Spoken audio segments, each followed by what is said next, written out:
Yeah. What's happening, everybody? What's happening, YouTube? It's Joseph R. Wheeler III, artist, founder, and president of the ONYXCON Foundation. Peace up. A-Town down. It's the third in the house. Let's go. What it is, what it ain't, what it gonna be like. Let's talk about it all. You know what it is. You see the orange vest. You know what that mean, right? It ain't just a fashion statement. It's work. That's right. We back on it. We out here doing this here. What we gotta do, not what we want to do to get where we gotta be, because we deserve to see all the lights that was meant. Gotta wear so many hats, us artists, to get to the crowns we were meant to wear. Take your time with that. That's real. Marinate. That's real. Like nobody else. My artists, all my artist nation, everybody who knows they an artist. You don't debate that. You don't contemplate that. You know you an artist. I don't care what the day job is. I said you are an artist. It's one way or another. You a musician, you an artist. You a masseuse, you an artist. You a martial artist, you an artist. You a culinary artist, you an artist. Huh? What? You a painter, you a drawer, you an artist. Musician, you're an artist. You a comedian, you an artist. Huh? Do you hear me? My actors and actresses, come on now, stop playing. We artists. Producers, executive producers, editors. Art, life, artists. Process. Let's get to it. So all my people who live in that real art life, that's what we here for. That's what ONYXCON is here for. That's what we do. 2009, add up them numbers for all my mathematicians in Atlanta, Georgia, Metro. What it do, what it ain't, what it ain't, what it is, what it gonna be like. What's up, what's up? What's up, what's up, what's up? As I pass by the sheriff tucked off in the cut trying to catch somebody speeding. I'm doing the limit. What you talking about? Don't they make you nervous though? Every time you see him, you're like, God damn, look at this mother. What are you doing? But yeah, we good, we good, we great. We doing just what we supposed to be. All right, y'all. All right. So as I was saying, as we continue, you know, it's serious times, and it's affecting travel. There were places I wanted to go this year that, to be real, like, you know, we had to raise money. Okay, ONYXCON, the only way I even do vlogs, the only way I do content is when y'all subscribe, when y'all send donations, and my people who already have, y'all know who you are, and y'all forever family. We need new people like that. We need new people who gonna subscribe, put down funds, if they got it. I'm talking about the true rich people, okay? The true wealthy people, as I was describing the difference earlier, all right? That's the people we need, man, that can, you know, send a donation, understanding that they know how to do their taxes, they can write it off, get it all back, whatever, but they enjoy the content, and they know that it can't be made for free. This all a process. Like, in terms of things that are coming up, that we know we're gonna do locally, every year I like to cover MomoCon. If you know about MomoCon, it's one of Atlanta's biggest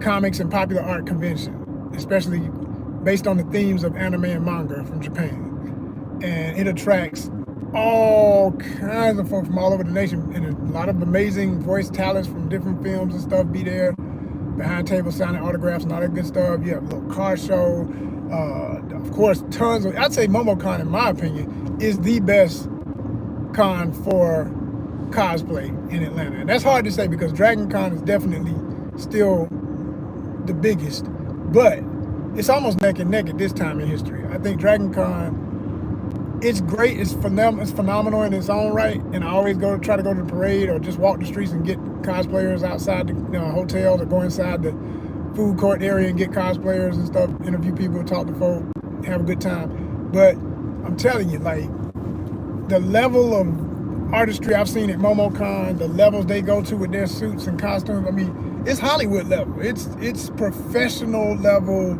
stuff. Like, I'll never forget one year I saw like 7 foot tall Gundam, fully made. I'm talking about glowing eyes, painted, like thing. It was amazing. That was absolutely insane. Okay, and it's just stuff like that you'll only see there, you know. And that's not to say you won't see stuff that are akin to that at Dragon Con, but in my experience at Dragon Con, it's just not as, I think what happens is, okay, so the crowd at Momo is a little younger, And I think they just have more mommy and daddy's expendable cash, for the ones that got a little money and stuff. And I'm saying from like college kids to about like just starting to have their own kids level age is about the max at MomoCon. And then there's people in my age group too that are either, I've done panels at MomoCon, and I cover it, as press. I come there and I cover it from that perspective. But I'm saying, like, I think because they don't have as many stresses in life, okay, they still got more time to work on a costume every day versus, and may still have a little job and everything else and all that. But it's just different. It's just different. When folk get them life challenges of getting older, and you still into all this life, and you make them suits be looking just different. They just look like, hey man, I didn't have enough to make sure Chewbacca had all his hair, so he got most of his hair. It'd be like that. It'd be hilarious. It's like, okay, why is such and such's costume smell like mothballs and stuff? Because hey, look, ain't nobody had time to go get it cleaned and set up in the attic from last year. All that old kind of stuff. And some of that ain't no excuse. Now wash your ass and get your stuff fresh. Don't be walking around stinking. But that will be more common, I will say, at Dragon than at Momo. So in my experience. And it's hilarious to see the difference. So no, like, I want to cover that. That's always an expense, of course. You got parking involved. You got, hell, if you're going to eat, because you're going to get tired at some point, you're going to need that. Gas is the number one thing, getting there, okay? And then any aftermath, obvious stuff that goes on, you want to cover all that too, like on the sides of wherever it is, the peripheral or whatever's going on near it. It's fun, but it takes a lot. And you can see my content. I've got tons of it from the last few years. Tons of it. Every year I've been on my job. I do it. I do it religiously. I do it on point. I do it. I want to do it. Another one always is the Jazz Fest, Atlanta Jazz Fest, coming up. Memorial Day weekend. Same weekend in May. So that's a busy weekend. And there's this thing, I always miss that because, for one thing, it costs to get in there. And I always debate like, I don't mind when there's a crowd, when the crowd is spacious. I don't like when it's shoulder to shoulder. Not if I don't know nobody. Like if I'm just up in there by myself, I'm like, that ain't my kind of vibe. But Atlanta Carnival, they do that typically on that same weekend. And it'd be lit. I've at least rolled by it, seen all the beautiful ladies and everybody out there doing their thing. Wine, raise your flag, rep your flag. They have a good time. They have a damn good time. And I do want to cover it. And I am debating if I really want to go this year. But I got to figure out, I got to get, I got a couple of homies that might roll with me to that. If I say, yo, I'm serious now, just don't you be flaking, because that'd be the problem with people. People flaky as shit. And get a crew to roll with me, then I might do it.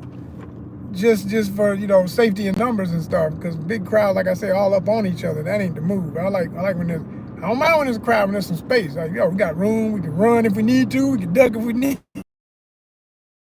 You can't even bend your knees and duck. You're stuck. Like, I don't like that. I don't like that. Not with this new Atlanta. It ain't. Hell, that wasn't good in old Atlanta, but it sure as hell ain't good in this new Atlanta with all this nuttiness we got going on. So, I don't know. I'm debating that. But I do want to see it. I haven't experienced it in years. I remember when it was just a parade. You used to be able to just go to the Carnival parade in Atlanta. And that was just fun enough. So yeah, y'all. I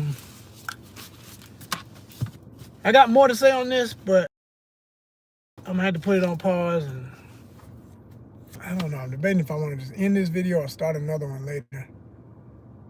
But for now, I'm gonna go ahead and end it. But I just want to say in closing, if you got any thoughts on anything I shared just thus far, especially about the visas and how that affects travelers that are going abroad, if you travel yourself, let me know in the comments, and let me know if you've already experienced some of the headache of having to do extra applications and stuff just to get into places that you used to be able to just go. Because this thing is changing because of all this craziness we're dealing with, and it's real. It's really, really real, y'all.